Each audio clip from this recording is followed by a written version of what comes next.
What if your garden could become a living fortress? A place where some plants confuse pests. Others lure them away from your vegetables. And some recruit beneficial insects to patrol the garden for you. No sprays. No complicated systems. Just carefully chosen plants working together as a natural defense network. Today I'll show you 7 powerful garden allies that can help reduce pest pressure, support biodiversity, and make your garden far more resilient. And we're starting with one that might already be growing beside your tomatoes. Chapter 1, Basil, the Close Protection Specialist. There is a reason basil has become one of the most famous companion plants in gardening. It's not just because it tastes good with tomatoes. Though they sure do. Basil produces a powerful aroma rich in essential oils. And many gardeners believe those scents help confuse or mask nearby crops from pests. Whether you're growing tomatoes, peppers, or eggplants, basil works best up close. This isn't a perimeter guard, this is close protection. Tuck basil directly between your vegetables. Plant it where its fragrance can mingle with theirs, the closer the better. On a warm summer afternoon, basil can be surprisingly aromatic. Brush past the plant and you'll immediately release more of those fragrant oils into the air. It's one of the reasons so many gardeners love growing it. It doesn't just produce food, it feels alive and active within the garden. And every time you harvest a handful of leaves for pesto, salads, or pasta sauces, you're encouraging the plant to become bushier and more productive. Every time you pinch a stem, the plant responds by branching and producing even more leaves.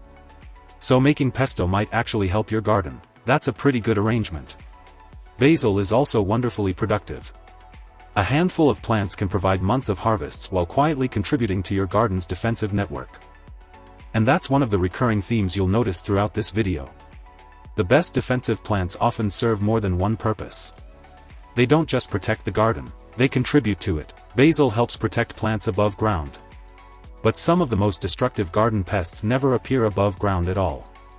To meet our next offender, we have to look beneath the soil. Chapter 2, French Marigold, the Underground Guardian. If you've ever pulled up a struggling tomato plant and found swollen, distorted roots, there's a good chance root knot nematodes were involved. These microscopic worms attack plant roots underground, often causing damage long before gardeners realize anything is wrong. But French marigold may be able to help. Certain varieties of French marigold release compounds from their roots that can suppress some species of root knot nematodes. That's right, this cheerful little flower is fighting battles underground while you admire the blooms above. And that's part of what makes marigold so satisfying to grow. For months at a time they can be covered in bright flowers, bringing color to the garden while quietly performing a practical role below the surface. It's one of those rare plants that earns its place both as an ornamental and as a working member of the vegetable garden. And the best part, they're incredibly easy to grow. Many gardeners tuck marigolds between tomatoes, peppers, and other vulnerable crops. Others dedicate an entire bed to marigolds before planting vegetables, allowing the roots to work through the soil first. Above ground, marigolds may offer another layer of protection. Their distinctive scent may help mask the smell of nearby vegetables, making it more difficult for certain pests, including whiteflies, to locate their preferred hosts. Now whether this scent barrier is dramatic or subtle, one thing is certain. A garden filled with marigolds is more complex than a garden planted with vegetables alone. And complexity often works in the gardener's favor. Pests thrive in simplicity. Nature thrives in diversity. A living fortress isn't built from a single wall, it's built from layers. And our next plant uses one of the most clever defensive strategies in the entire garden. Instead of hiding your vegetables, it deliberately offers itself as bait. Chapter 3, Nasturtium, the Sacrificial Decoy. If aphids keep attacking your vegetables, this next plant might become one of your favorites. Nasturtium, bright flowers, fast growth, beautiful trailing stems, and an astonishing ability to attract pests away from crops you actually care about. Many gardeners use nasturtiums as a sacrificial decoy. Rather than trying to repel aphids, nasturtiums often lure them in. The aphids settle on the nasturtium instead of your beans, your broccoli, or your kale, or other vulnerable crops. Think of it as gardening judo. Instead of resisting the pest, you redirect it. Now before we talk about why this works, here's the practical strategy. Plant nasturtiums around the outer edges of vegetable beds. Think of them as an outer defensive ring. Aphids arriving in the garden encounter the nasturtiums first. And often that's where they stay, This strategy is known as trap cropping, but there is one important rule. You can't ignore your trap crop. Check the plants regularly. If one becomes heavily infested, remove it or treat just that plant. Otherwise your decoy can become a breeding ground for more pests. Fortunately, nasturtiums grow quickly and are easily replaced. And unlike many defensive plants, they're edible too. The flowers have a peppery flavor that looks fantastic in salads. And the leaves can be eaten as well, so while aphids may love them, gardeners often do too. But what if you could make your garden harder to find in the first place? That's where our next defender comes in. Chapter 4, Rosemary, the Fragrant Wall.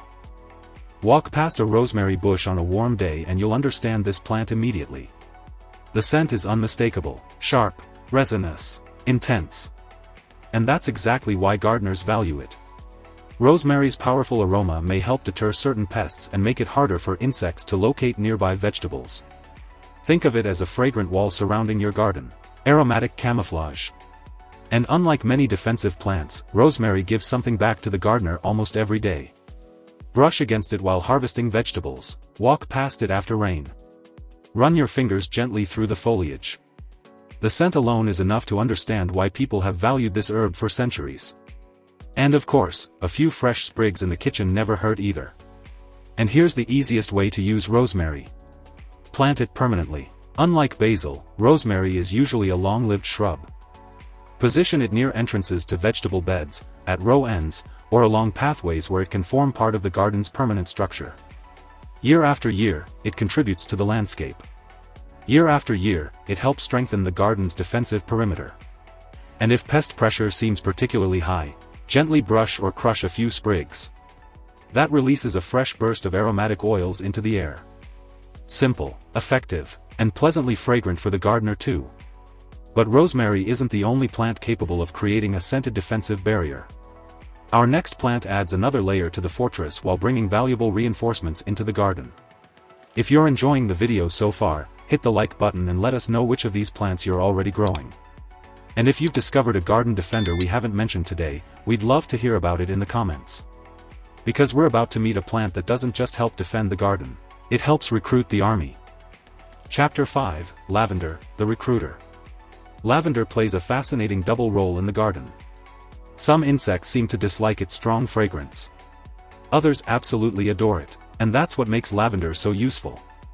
The scent may help discourage certain pests from entering your growing areas. But once lavender flowers appear, the story changes. Suddenly the plant becomes a magnet. Bees arrive, hoverflies arrive, pollinators arrive. The garden becomes noticeably busier, and that's exactly what we want. Because many beneficial insects need nectar and pollen during part of their life cycle, lavender helps provide it. So while rosemary helps build the wall, lavender helps recruit the army. It's one of the smartest defensive strategies in gardening. Not fighting pests directly, supporting the creatures that do. On a summer afternoon, a flowering lavender plant can be buzzing with activity. And once you start paying attention, you'll realize that some of the busiest and healthiest gardens are also the noisiest. Not with machines, not with people, but with life. Lavender is also remarkably drought-tolerant once established. Give it plenty of sunlight, excellent drainage, and resist the temptation to overwater it. In return, you'll get years of flowers, fragrance, and ecological support. And speaking of supporting beneficial insects, our next plant might be the single best restaurant in the entire garden. Chapter 6, Dill, the Insect Cafe. Most people grow dill for pickles. Beneficial insects have other plans. Once dill flowers, it becomes one of the busiest places in the garden. Its umbrella-shaped flower heads provide nectar that is easily accessible to small beneficial insects. Hoverflies love it, parasitic wasps love it, predatory insects love it. And many gardeners completely overlook hoverflies. At first glance they look a little like small bees. But their larvae are among the most effective aphid predators you'll find in a garden. A single hoverfly larva can consume astonishing numbers of aphids during its development. Once you start noticing hoverflies visiting your flowers, you'll never look at them the same way again. And hoverflies aren't alone. Tiny parasitic wasps also rely on nectar sources like dill. While many species are too small to notice, they're constantly working behind the scenes. Some lay their eggs inside caterpillars and other garden pests, helping keep populations under control. It's a reminder that some of the most important battles in the garden are happening on a scale we rarely notice. So while the adult hoverfly is sipping nectar from your dill flowers, its offspring are patrolling your vegetables. That's a pretty good trade. The secret is simple: let your dill flower. Many gardeners harvest every leaf before the plant bolts. But flowering is where dill truly shines as a companion plant. Better yet, sow new dill every few weeks. That way you'll always have some plants flowering somewhere in the garden. A constant food supply. A constant stream of allies. And in a living fortress, allies matter. Because eventually every fortress needs a boundary. Which brings us to our final defender. Chapter 7, Tansy, the Border Guard. Tansy is not subtle, it doesn't smell subtle, it doesn't grow subtly, and it certainly doesn't behave subtly. This old-fashioned herb has long been valued for its powerful aroma and pest-deterring reputation. Many gardeners use it as a dedicated border plant, not among vegetables, around them. Think of tansy as a fence rather than a companion, a strong, bitter, aromatic boundary. Historically it has been associated with deterring a range of troublesome insects, including certain beetles and squash pests. But this strength comes with responsibility. Tansy can spread aggressively if left unchecked. And unlike most of the plants we've discussed today, this is not one you should be eating. For many gardeners, growing tansy in a container is the easiest way to enjoy its benefits while keeping it under control. Used carefully, however, tansy can become the final layer in your garden's defensive network. The outer wall beyond the outer wall. The plant standing watch at the edge of the fortress. And that brings us to the most important lesson of all. Building your living fortress.